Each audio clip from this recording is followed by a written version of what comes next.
어머니와 아들이 상봉하고 혹은 형제가 서로 만나 부여잡고 울부짖으니 곡소리가 천지를 진동하였다. 이 기록은요, 청나라 사람들이 조선인 남녀 포로들을 성문 밖 한 곳에 모아놓은 모습을 보고 적은 건데요. 그 포로의 수가 수만 명이었고 난리통에 끌려온 조선인들이 서로를 알아보고 천지를 진동할 정도의 울음소리, 끌어안고 울었다는 겁니다. 자, 이들이 모인 곳이 대체 어디였을까요? 그 통곡 소리가 나는 그 장소, 바로 여기입니다. 속환시장? 속환시장. 이 속환시장은요, 조선인들이 속환금, 그러니까 돈을 내고 포로가 된 가족들을 데려갈 수 있게 만든 그런 시장이었습니다. 이 속환시장은 당시 그 심양의 남쪽 문에 있었다고 전해지는데요. 심양관이 동남쪽에 있었다고 하니까 퍽 멀지 않은 곳에 있었을 것이고, 이 곡소리는 소현스자에게 그대로 그냥 꽂히면서 그 세자의 그 마음을 아프게 했을 겁니다. 진짜 심하다. 그런데요, 소현세자는 이 포로들을 보고도 못 본 채 할 수 없었습니다. 그래서 조선인 포로들을 구할 비장의 카드를 꺼냅니다. 제발.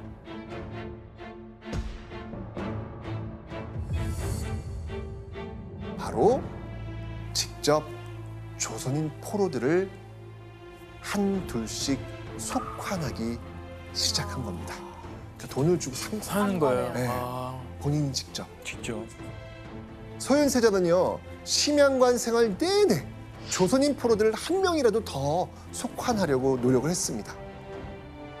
그런데 속환하려면 뭐가 필요하다 그랬어요? 돈이 필요하잖아요. 그렇잖아요. 돈이 필요하잖아요. 그런데 심양관에 돈이 넉넉하지 않은 거예요. 그 와중에 이 속환비는요, 초반에 비해서 갈수록 비싸집니다. 결국 소현세자는요, 없는 돈을 긁어 모아가지고 속환비를 대기도 했죠. 그래도 구할 수 있는 사람들은 한정적이었으니까 얼마나 속상했겠어요. 네, 오죽했으면 이 당시 이 돈을 마련하려고 사채를 썼다는 그런 기록까지 있습니다. 자, 그런데 이렇게 고통스러워할 때, 이 돈 때문에 너무 힘들어할 때, 이 소현세자의 그 고민이 막 극에 달해 있었던 이때 세자 부부에게 네. 은밀한 요청이 하나 들어옵니다. 인명 요청? 어디에서? 믿을 만한 측근을 시켜 몰래 은 500냥을 보내서 200냥으로는 호피, 수달피, 청서피, 꿀, 잣 등의 물품을 사고 300냥으로는 무명을 사달라고 했습니다. 자, 무슨 내용인지 아시겠어요? 필요한 거 뭐 사달라고 하고 돈을 그렇죠. 보낸 거잖아. 시킨 거잖아요, 원래. 그렇죠. 한 청나라 사람이 자신이 구하고 싶었던 조선 물건을 소현세자에게 구해달라고 그게 달래. 은밀히 부탁을 한 거예요. 오. 이 부탁한 사람이 누구였을까? 제발 좋은 사람이길. 상륙시인가 보다. 바로 황제 홍타이지의 동생 팔왕이었습니다. 팔왕. 네. 큰 돈을 보내면서 시간이 걸려도 좋으니까 구해달라고 했던 것이죠. 돈을 내고 물건을 사서 준다? 이거 어떤 일이에요? 물물교환. 아니지. 이런 거를 이제 중간에 떼는 거. 거래. 거래. 브로커? 시장. 장사. 장사. 야, 이 단어가 이렇게 어려운 줄 처음 알았습니다. 장사. 그런데요, 이 일을 계기로 세자빈 강씨, 이 세자빈 강씨는요, 세자의 고민을 해결할 아이디어를 냅니다.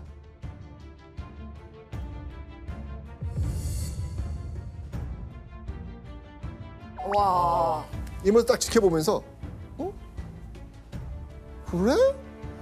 청나라 지배층 돈은 있는데 살 물건이 없구나. 이런 생각을 한 거예요. 자, 당시 이 청나라에는요, 물자가 굉장히 귀했거든요.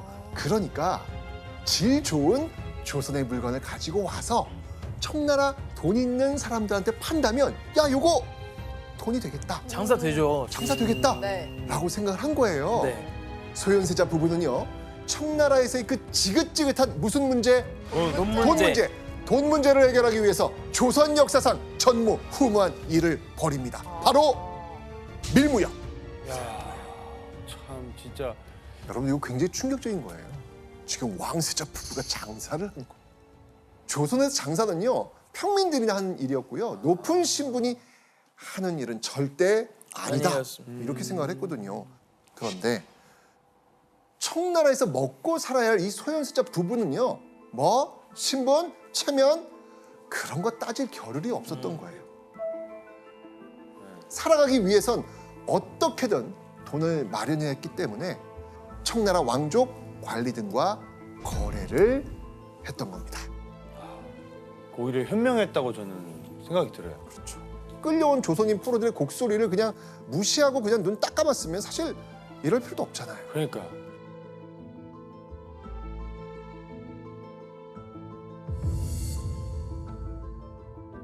그러면 네. 청나라 사람들이 또 원했던 물건이 또 있었나요? 일단 네. 청나라 사람들에게 이 조선의 물품들은 베스트. 좋아요. 좋아요. 네. 그래요? 자, 다행이다. 어떤 게 있었냐면 질이 좋아요. 모피, 표범 가죽, 오. 담배 등 아주 다양한 물건들이 있었는데 이 조선의 달달한 과일들, 특히 홍시와 배가 정말 오. 인기가 많았다고 합니다. 우와. 자, 이후 세자 부부는요, 이 물건들을 뭐야 이게 돈이 되는데? 좋은데? 라고 하면서 점점 더 많이 들여와서 팔았고요. 그렇게 심양관에 돈이 돌면서 그렇게 힘들었던 쪼들리던 생활은요, 드디어 숨통이 트이기 시작합니다. 아우 다행이다. 그런데 심양 생활 3년 차에 접어들던 어느 날 조선에서 청천벽력 같은 소식이 들려옵니다. 바로 아버지 인조가 아프다는 소식이었죠.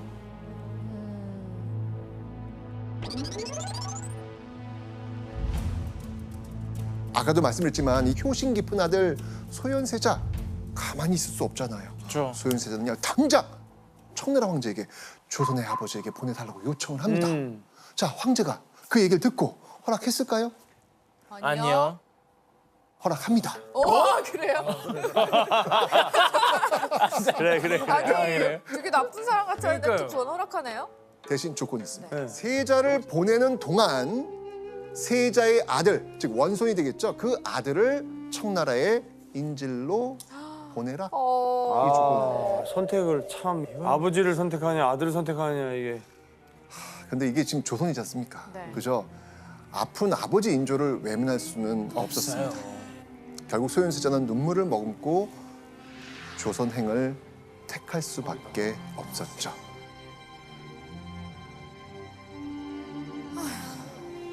자, 청나라로 끌려온 지 3년 만에 임시 귀국이었습니다. 어쨌건 이 그리워하던 조선 땅을 밟은 소현세자 바로 어디로 갈까요? 궁. 당연히 아버지 있는 궁으로 가야 되겠죠. 3년 만에 부자상봉. 어떤 광경이 펼쳐졌을까요? 펑펑 울죠 뭐. 눈물바다. 예, 맞습니다. 이 소현세자는요 아버지 인조를 보고 엎드려 눈물을 펑펑 흘립니다. 아픈 아버지 인조 역시 이 아들 소현세자를 어루만지면서 펑펑 울지요. 3년이란 긴 시간 뒤에 만난 부자상봉, 애틋함 가득가득했겠지요. 하지만 이 끌려갔던 시간에 비해 조선에 머무는 시간은 너무나 짧았습니다. 채 한 달을 잊지 못하고 소현세자는 다시 심양으로 돌아갑니다. 아 자, 그렇게 조선에 다녀온 후 다시 심양 생활을 이어가던 소현세자. 어느 날 청나라로부터 기막힌 통보가 날아옵니다. 심양관 생활 5년째인 1641년 청나라 관리가 심양관을 찾아와 이렇게 이야기합니다. 이제부터 심양관에서 직접 농사를 지어서 먹고 사십시오. 농사하라고요? 소현세자에겐 정말 청천벽력 같은 통보였죠. 먹을 거 안 준다? 네, 이제는 생존의 위기가 닥친 겁니다. 살아남기 위해서라도 억지로 농사를 지어야 하는 상황이 된 겁니다. 자, 그런데 소현세자의 일행은 그 받은 땅을 보고 경악을 합니다. 청나라가 농사를 지으라고 준 땅, 야, 전부 농사가 힘든 척박한 땅이었다는 겁니다. 왜 그러냐. 아, 땅은 척박하고 농부는 없고 기후마저 지금 위쪽이니까 어떻겠어요? 추워요. 좋지 않잖아요. 기후마저 조선과는 전혀 다른 곳이었습니다. 최악의 상황에서 소현세자가 이 당황스러워했던 그때 그의 아내 오. 세자빈 강씨가 이번에 또 역시 아이디어를 냅니다.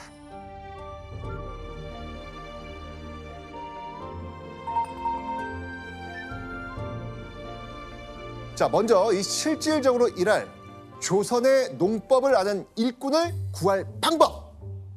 세자빈 강빈 씨를 한번 이입해서 한번 어떤 아이디어 내시겠습니까? 거기서 데려와요. 어디서? 속한시장. 세자빈 강빈으로 임명하겠습니다. 아. 야, 들어왔어요. 지금 잠깐 생각했어요. 맞습니다. 바로 청나라에 붙잡혀온 조선인 포로를 속환에 쓰는 겁니다. 대단하네. 자, 그리고 이들의 사기를 돋을 방법을 적용시킵니다. 일종의 성과급 제도. 성과급. 네. 바로 이 농장별로 농사 결과가 나오면 그 수확량을 책정해서 1등, 2등 가려가지고 상을 내리는 방법으로 노동 의욕을 높입니다. 오, 사업가 스타일이시네요. 인센티브잖아요. 맞습니다, 맞습니다. 이때 인센티브. 와. 네. 우와. 자, 그렇게 체계적으로 농사를 짓기 시작한 소현세자의 심양관. 첫 수확의 결과, 우와, 3,300석이 넘는 양의 곡식을 수확합니다. 우와. 자, 그런데 그 다음에 놀라운 일이 벌어집니다. 무려 첫 해보다 2배 가까운 수확량을 얻어냅니다. 우와. 대박이다. 장사도 잘하고 농사도 잘하시고. 이야, 그럼 너무. 자, 그런데 청나라 땅에서 그 힘든 시간을 어떻게 버티고 있었는데 더 큰 시련이 닥칩니다. 아니,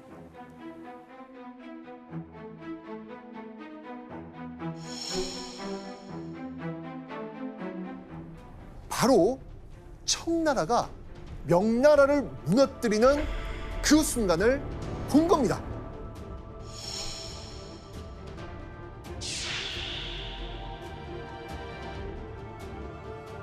소현세자는요, 조선이 전쟁하면서까지 충성했던 명나라가 멸망하는 과정을 전쟁터를 누비며 온몸으로 체험한 겁니다. 청나라가 중국을 장악하는 그 과정을 생생하게 눈앞에서 지켜본 소현세자. 그런데 이 소현세자에게 아주 큰 변화가 생깁니다. 바로 심양관을 떠나 이곳으로 가게 된 것이죠. 처음에 봤던 그렇죠. 우리가 오프닝 때 봤던 바로 그 자금성. 아, 청나라 황제가 이곳으로 옮겨오면서 인질이었던 소현세자도 당연히 같이 이곳 자금성으로 옮겨서 생활하게 된 겁니다. 이번에는 자금성에서 인질 생활을 하게 된 겁니다. 그런데 이때 소현세자는요, 청나라 황제로부터 이런 명을 받습니다.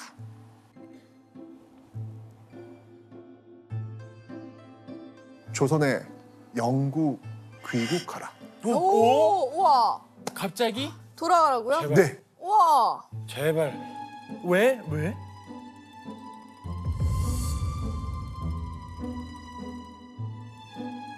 명나라랑 조선이 친하게 지내는 걸 견제하기 위해서 이 소현세자를 볼모로 데려온 거잖아요. 그런데 이제 뭐가 없어졌다? 명이 없어졌으니까. 명이 없어진 거예요. 이제 그러니까 조선의 볼모가 필요 있다 없다? 없다. 없는 거죠. 아. 자, 소현세자는요 이제 완전히 조선으로 돌아갈 수 있는 자유의 몸이 된 겁니다. 오, 좋아. 자, 이 소현세자 일행은요 짐을 싸서 귀국길에 오릅니다. 청나라의 인질로 끌려간 지 9년 만의 일이었습니다.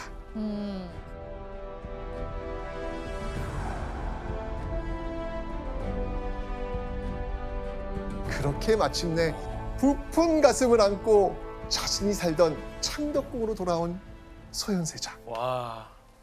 그런데 말입니다. 궁궐이 이상하리만치 조용합니다. 청나라에 끌려갔던 세자가 9년 만에 인질에서 풀려났는데 어떤 성대한 환영식도 없었던 겁니다. 왜지? 뭔가 지금 분위기가 너무너무 이상해. 이 이상한 분위기를 감지하면서 귀국한 소현세자. 드디어 아버지 인조를 마주하게 됩니다. 그런데 아들을 보는 인조의 표정 어땠을까요? 얼음장처럼 차가웠습니다.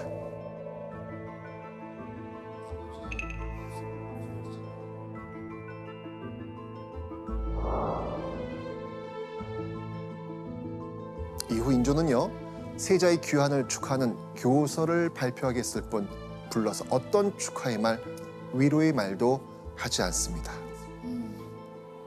이 시기 소현세자를 상당히 인조가 경계를 했던 것 같고요.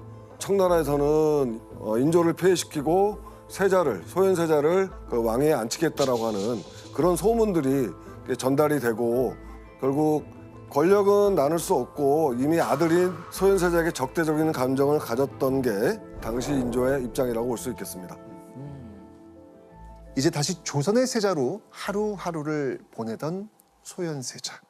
그런데 귀국한 지 2달쯤 지났을 무렵 세자가 갑자기 시름시름 앓기 시작합니다. 아이고. 세자를 직맥한 의원은 학질, 즉 말라리아라고 진단합니다.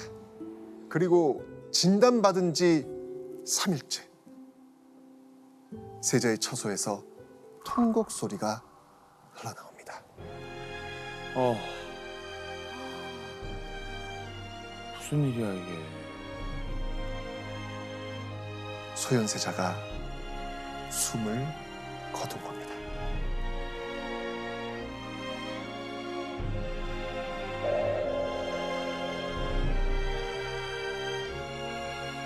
아니, 근데 어떻게 9년을 그래 버텼는데 오자마자 이렇게 되는 일이 이게 뭐. 그런데 소현세자가 죽은 후 인조가 아들 무덤을 찾았다는 기록이 보이지 않습니다. 와, 이게 무슨 일이야, 이게. 아니. 그리고 인조는요 소현세자 사망 5개월 만에 소현세자의 동생인 복림대군을 세자로 앉힙니다. 설마. 소현세자 아들 분명히 있습니다. 아들이 있는데도 불구하고 세손이 10살이었는데 이거 너무 어리다 라고 하면서 세자로 앉힌 겁니다. 그리고 미스터리한 소현세자의 죽음 이후 또 한 번 궁궐에 충격적인 일이 벌어집니다. 이번엔 세자빈 강씨가 신문을 당한 뒤 별채에 갇힙니다. 왜 그러지? 세자빈 강씨가 아버지, 시아버지 인조의 전복 구이에 독약을 타다닙니다.